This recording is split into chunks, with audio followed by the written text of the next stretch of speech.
There are multiple hundreds of communities on social media that teach you how to get a bigger settlement.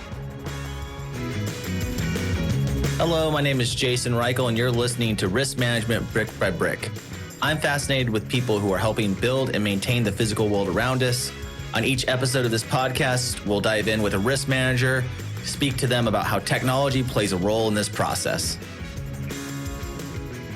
Hello, everyone. Thank you for joining me on another episode of Brick by Brick. I'm here with Marci. Marci, why don't you give the audience a little bit about your background and what you're doing now? So I am the CEO of Fraudster, which is an investigation firm that got its roots in social media investigation, which is something that's near and dear to my heart. This is my third startup. We recently sold into private equity and are enjoying the process of becoming part of a larger organization. That's awesome. So love the name. How did you end up as CEO? So you said you've done a couple entrepreneur stints, so that's awesome. Let's dive into that a little bit. But was entrepreneurship always in the cards for you? Did you find that at some point in your life? So I never considered myself to be an entrepreneur. Graduating from college, I thought that I would be a novelist. This is back in the 80s when novels were a thing. But I wound up getting jobs, and I found myself overperforming in the jobs. Not to toot my own horn, but if you look at statistically, I was outperforming all the people who had had my roles before, and my managers were becoming uncomfortable with my performance, and it just wasn't a good fit for me. So at some point, I just jumped out because I had discovered at that point search engine optimization, which was something that was super interesting to me. And I figured that I would just explore that, whether or not there was a position for me. And that was the beginning of my first company. And I've never really looked back. Great. So some success then in being interested in emerging problems, emerging areas where things need to be, let's say, controlled or have more insights, search engine optimization. Now you're doing investigations. That seems to be a thread through your entire career of being interested in getting to the facts. Do you feel like that's tied to your desire to be a writer in the past? I wanted to go to school for journalism before the bottom fell out in that, right? So I kind of have a similar story. Right. Well, the novelist thing was really just to be famous because it was before social media, and that was the best way to become famous. Turns out I'm not famous, but I think I can live with that. Good. Yeah. It's not everything that's cracked up to be the social media stuff sometimes. Great. Okay. So then you started your first company, search engine optimization. Is that right when that's emerging as a thing people are considering? So that was back in 1998. So I was working on the Yahoo directory because Google didn't exist yet. So the crux of it for me, the thing that turns something from an idea to a business model is when you can tie it to revenue. So for instance, back in the 90s, people were building websites all over the place because they were told they had to, and they never made any money from that. So my position in the marketplace was to take that investment in your website, optimize it in search, so you start making money off from it. So with investigations, just to fast forward, people were doing investigative work, but they weren't getting actionable information from it. So it was a waste of money. So our company takes the data that you can find and ties it into a reduction in award or a reduction in timeline, therefore making money. So once you have an idea that you can tie to massive amounts of money or loss of prior investment money, you start being able to generate a client base and things kind of go from there. So let's talk about the current company, Fraudster, and talk about, you said it started with the social media, and that makes total sense. Were your clients then insurance carriers, brokers? Who were you servicing them to in the beginning?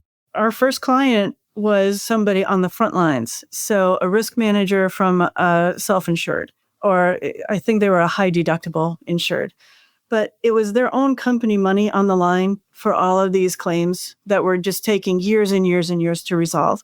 They were the ones whose bonus, their personal annual bonus, was tied to claims resolution. And they were the first ones to jump on because, again, they'll make more money if we're successful for them. Amazing. Okay. And so as that business has evolved, I'm sure the social media part of it is still an important part. Where are you guys today, and where is fraud going? Where does it need to be sniffed to, so to speak? Yeah. Nice. Bringing in the company name. So social media is still the heart of the matter, because what we found is if something goes to trial, jurors will believe social media data before they believe any other data because they understand it, they understand how it occurs, and that it's public. Fraud is changing in that fraudsters are becoming more analog in their fraud. So for instance, they'll buy license plates at a garage sale or at a flea market and put those on their car. So there's no sales receipt, there's nothing. And then when you try to search the plates using standardized, databases of license plates, they're not in there. So they're trying to maybe avoid tolls by putting this fake license plate on there, but then they get in an accident with a semi-tractor trailer. And then now all of a sudden they can make this huge insurance claim because nobody really knows who they are or where they come from. Do you see that a lot of fraud is done in the way that you just described that? The fraud itself is buying the license plates to try to get around the tolls, but then something else happens. And because of this other fraud that's not related to the accident or incident, they sort of have a cover. Do you find that these people who you're investigating who are actually guilty of not being honest, do you find it's sort of sometimes that story where it's a one thing that is tangentially related to the actual claim itself? Or is it a lot of people actually going out and doing things in order to commit insurance fraud or those things? Right. So it's a little bit of both, right? There's a certain population of the country that likes to hide their license plates just as a matter of course. And they might accidentally wind up in this larger. And then there's a real specific portion of the population that is going out intentionally to have these accidents. And then the people who are more intentional about it do a little bit better job of covering their tracks, but also are substantially more guilty. And they think that their cover-up methods are foolproof. And it turns out that they're not. So when we do discover their social media profile or their lifestyle profile, we can really dig in and get all kinds of stuff. Right. And there's the photo of the car with the right license plate on it when they bought it, as an example, right? With a different license plate. Yeah. Or that license plate on 10 other cars that are also registered to them. Oh, yes. Right. Let's get into some questions I have because I'm really interested in this. This is the first time I've had an investigation firm on it, especially one that's doing stuff with technology in order to find this. So how do you see like generative AI transforming fraud investigations, especially for insurance carriers analyzing social media data, right? So, there's this big scary thing I keep reading in Economist and other things about generative AI and that we're going to live in a world of deep fakes and, all of this stuff. So how are you preparing or how can you imagine or have already seen this generative AI taking a hold in your investigations? So, that's a pretty big question, right? I could talk for maybe 6 hours about that. Let's go. Yeah. After you just keep an extended podcast, we'll just do it in parts. Right. It'll be just grab a cup of coffee. Here we go. Exactly. So generative AI, first of all, is something that the insurance carriers are very concerned about. They don't want us to use it. They don't want it in our reporting to them. And the reason for that is at this point, generative AI is making a little bit of an echo chamber unto itself because people are using generative AI and then the generative AI is using the generative AI content. Thus creating slop for any of the listeners who don't know about when that happens, right? So it's when AI feeds information to another AI and it creates something on top of that. It's not generating it from a source material, so to speak. Correct. So carriers are real super not interested in having that happen. The other thing we want to make sure that doesn't happen is that using AI so much takes away time. So let me give you an example. My accounting software just decided yesterday that it needed to put AI on my invoicing. So every time you open an invoice, you have to wait 45 seconds for the generative AI to tell you what to do with the invoice. And I'm like, maybe I don't need to know what you think I should do with my invoice. So sometimes it can really slow you down. Sometimes it's amazing. Like I had a photo of a crime scene and the generative AI pointed out a gun in the weeds and I didn't see it because it was black gun and black weeds. But because it's looking at it differently with like a different kind of eyeball, that was super helpful. So we like it, but we can't trust it. So you're using it more for the investigative part as a tool for maybe looking at information, but you're not using it for your findings or generative to your clients because your clients need human factual evidence based on what you believe is to be evidence, not something that you can't back up. And that's probably the value for these organizations of bringing in a third party, is that you're getting another human opinion about the situation in the investigation. So that makes sense. And it's good to know that you're using it as a tool and those more practical applications of it. The gun example is an amazing story. I've talked to a few other claims and those kind of things, and maybe you guys are doing this too, but let's say the stuff that you're not doing for your clients, but all the information that you guys gather, are you able to use that information with something like AI and potentially find new patterns or new themes that are emerging that maybe you don't know in the micro moment when you're investigating that investigation? Because I have to imagine that investigations are that case or that investigation and something that's happening above everything else, because that's going to lead to what the next cases are going to be or the next investigations need to do. So you're talking about crime rings. And yeah, we have had a solution for crime rings before generative AI came out. It's good old fashioned data mining, but we can add a bot onto it, because we've got so many hundreds of thousands of files in our system right now. And that's all mineable or AI-able data. So we do put a couple bots on it to see if they can find relationships. And what we'll find is, there's a really good example, is there was a married couple who got divorced, and the ex-husband was up in Maine and he had a swoop and squat accident, got a big settlement. And then 6 months later, his ex-wife in Florida, same thing. So we were able to tie those two together, even though it was a different trucking company, different carrier, different everything, because we had the data and the fact that in social media, they were listed together as ex-wife and ex-husband. That really was the pin that put it together.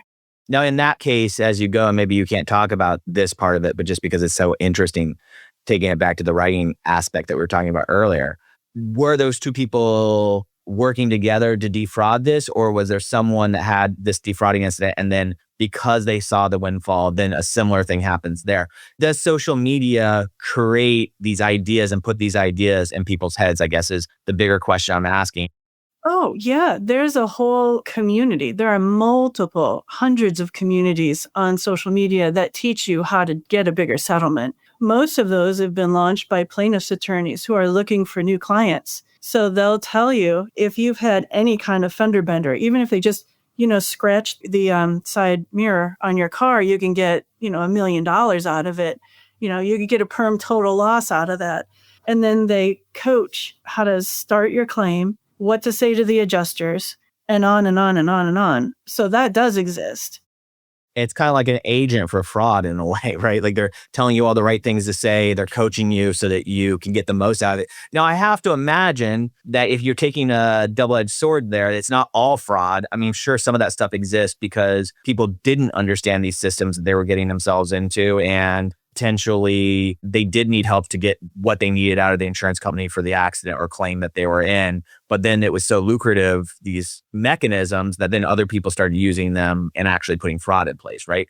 I think that's one of the hard things when you start looking at claims, and there's just as many people that believe that insurance companies are looking for every reason not to pay you when you deserve it. That hasn't been my experience. I'm in the insurance industry, right? And so I stand up for that most of the time. The people that I interact with and associate with have high moral and ethical standards and do believe in the value of insurance and that it should pay for people when they need it and if they have the right insurance, right? So I live in a world where I think of insurance as ethical, but there are a lot of people out there who believe insurance is not ethical, or that maybe those carriers or brokers are hiring organizations to not find the fraud.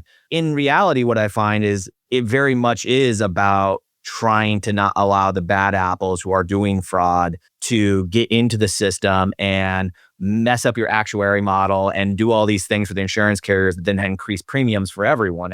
It does come from, I think, a good place. Can you talk to how you look at ethics in a way in this job when you are talking about fraud? Because people are breaking the law when they do fraud, right? So I'm just interested in that kind of, how do you piece all that together, and what information is valuable and what information is maybe ethically exposing? I guess I'm asking about privacy in social media, privacy in the world of AI on top of your job. So, I mean, what recommendations do you have for people for keeping themselves safe on these platforms?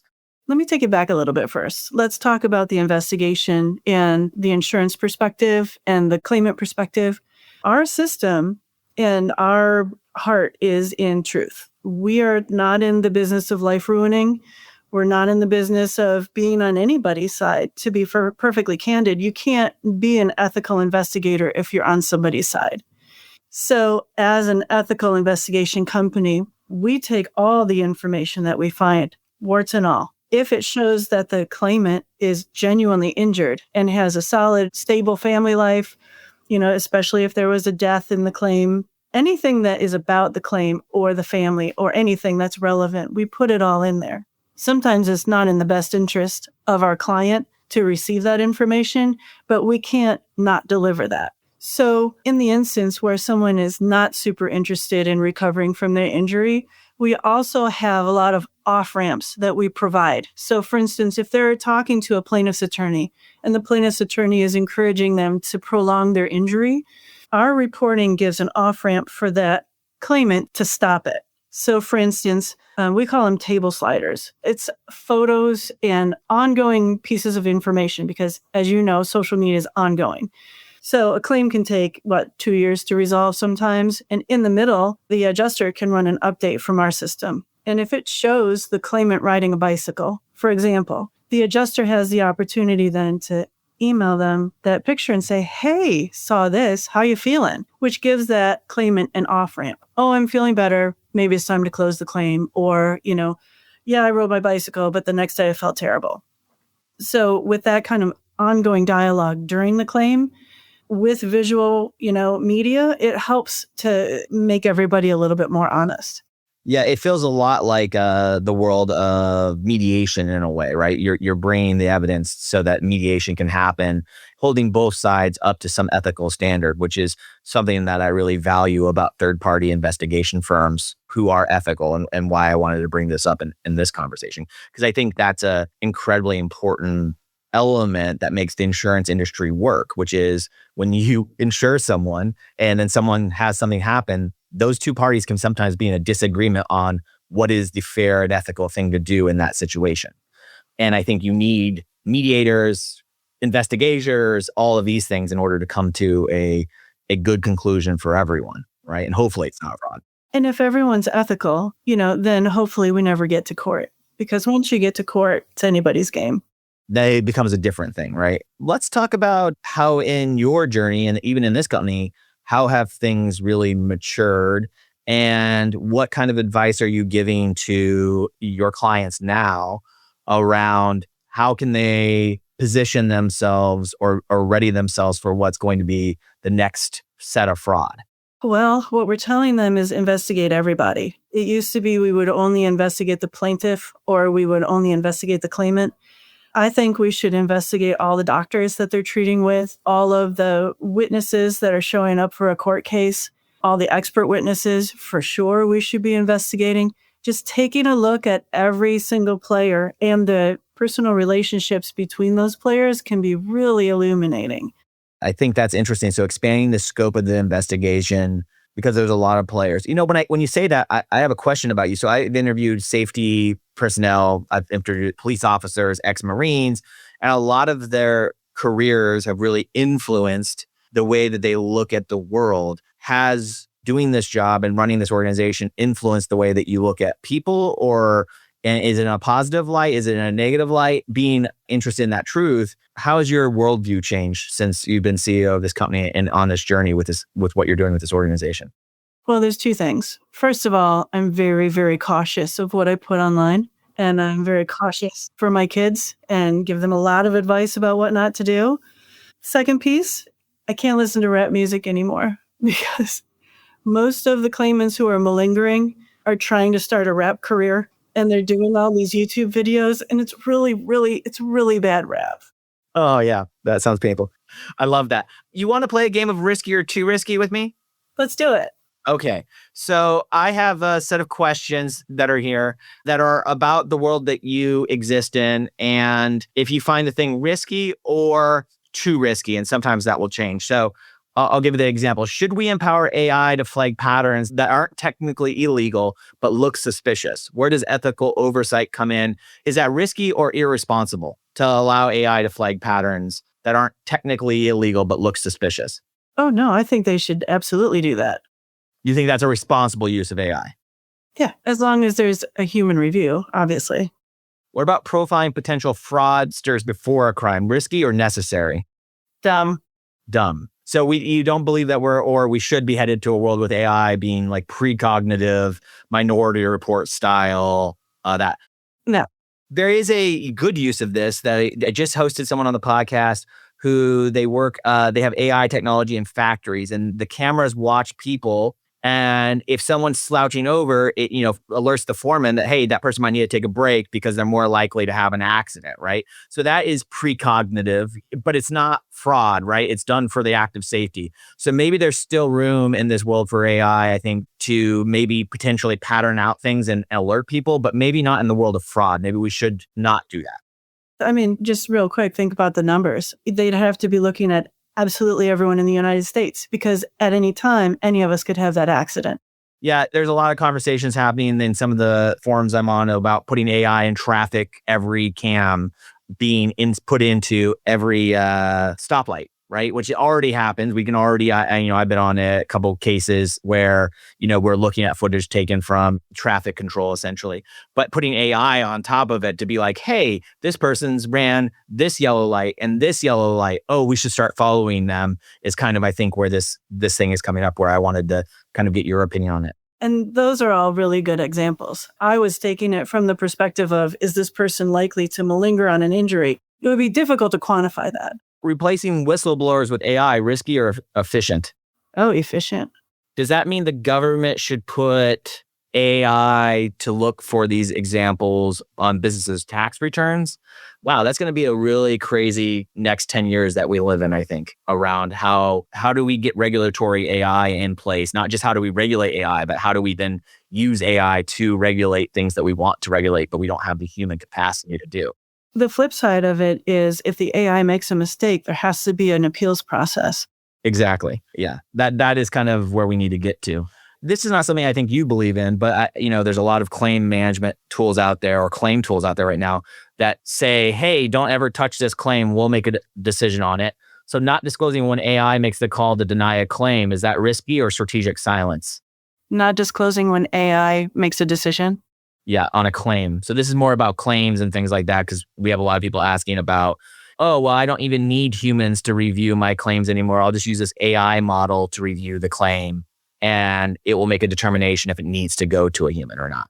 Well, I think that it should only be disclosed if it's going to court or if it's challenged. There's no reason to disclose it earlier than that. Right. So only if it's then being put in as evidence or is material to the case.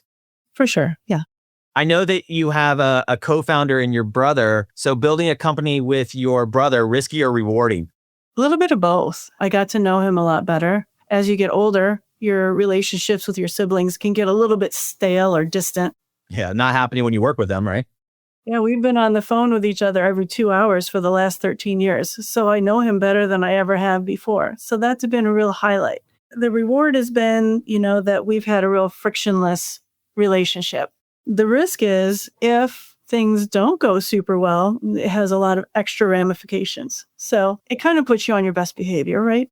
I mean, that's good that you react that way. Some people react where it puts them on their worst behavior, right? Their most childish behavior. So I guess the maturity of yourself to be able to keep that distance, but also maintain that this is someone that's more important than the thing you're doing now, hopefully, as your relationship should take priority. That's a hard one for a lot of people. There's sage advice of not going into business with people that you are in love with, being family or a spouse or something like that. But it is very rewarding. I've done a couple businesses with close people, and it's always been incredibly rewarding to me, and risky. I'm not going to lie about that. And the other piece of it is, when you're an entrepreneur and you don't have anyone on your team and you don't have any clients, who are you going to hire? Who's going to want to jump on that ship? Absolutely. This is a question that I ask CEOs when I have them on this, which is taking a digital detox as a tech CEO or as any kind of CEO. Is that risky or rejuvenating? It would be rejuvenating if it was possible. right? I literally just got back from Greece on Thursday. I took 10 days and I was trying to detox, but there's things that you have to do. Yeah. And there's nothing scarier to a CEO than I think being a roadblock for people on your team. 100%. I think no one ever talks about that. That's the real CEO's problem, is that you don't have any specific job. Your job is to fill in all the gaps and also keep things moving fluidly within your organization, right? So I think ultimately there's a whole responsibility that sometimes means it's like parenthood. You have to be available. All the time, 24/7. This is something you talked about, safe, about your social media use and what you put on there. Is sharing your entrepreneurial journey on social media risky or inspiring? Well, I like to think of it as inspiring, but as an entrepreneur, when your interest is in something real specific, but not necessarily industry specific, it can look like you're all over the place. But when you dive into it, I've spent my whole career at this intersection of people, software, and money, right in there, always in there. So that makes a lot of sense to me. But you look at the titles and the companies, and one of them is marketing and one of them is investigative work. Right. A difference between a field of industry and a area of interest, and careers can take both shapes. I definitely relate to that because for me, my driving force is the intersection of technology and manufacturing or creating the built world. Right. So I'm very interested in using technology as a tool, not technology as an escape mechanism. So I'm not super big on social media, although I do social media because you have to manage your brand these days. It is very interesting to think like, oh, my interest is really in when real world tools or technology needs technology in order to evolve or be safer. That's really where my interests come in and play. And I have a deep expertise in that area. But if you look at it from the outside, it seems like, oh, Jason must be interested in cutting edge technology, which is not actually the case. Right. And technology for technology's sake is the biggest mistake you can make. Absolutely. I believe that. This has been just a great conversation. I love bringing people into the podcast who risk managers interact with and understand more about how their businesses operate and the value that they think they're adding to the insurance ecosystem. It's very, very vast. I said before we started the show, we have a lot of people from different risk management schools listening to the podcast. What's a piece of advice you would give to yourself early on in your career that you think would have made things a little bit easier of a journey for yourself? The best advice is to trust yourself. At the end of the day, it's on your shoulders anyway, and you're going to do the work, but just trust yourself. Don't worry so much. I love the idea of, you're the one at the controls, right? You really need to advice, information, YouTube videos, all these things that we use as experts. There are experts out in the world, but you're the one that has to, push the button, so to speak. And so you should take personal accountability in that, and also know that that means if you're not enjoying what you're doing or you don't work for the boss that you want to be working for, find another job. Go out there and really put yourself out there. There's a lot of opportunity, specifically in insurance, specifically in the ecosystems that we both work in. And it's amazing. It's constantly evolving. I tell people all the time when I say, well, I work for an insurtech company, and they go, oh, that must be boring. I go, absolutely. It's been the most exciting job I've ever had, because the industry itself is evolving so fast, and the way that this industry works are evolving so fast. And you're dealing with people who have deep expertise meeting technology head on, right? And sometimes there's friction there, but I really, really enjoy trying to turn it into something that's more harmonious, right? Instead of that friction. So I really appreciate your conversation today, and I look forward to seeing you soon. Okay, awesome. Thank you, Jason. Thank you, Marci. Risk Management Brick by Brick is brought to you by TrustLayer. Find out how TrustLayer manages risk so that the people can build the physical world around us. Head over to trustlayer.io, and then make sure to subscribe to Risk Management Brick by Brick on Apple Podcasts, Spotify, or wherever you get your podcasts. On behalf of the TrustLayer team, thank you for listening.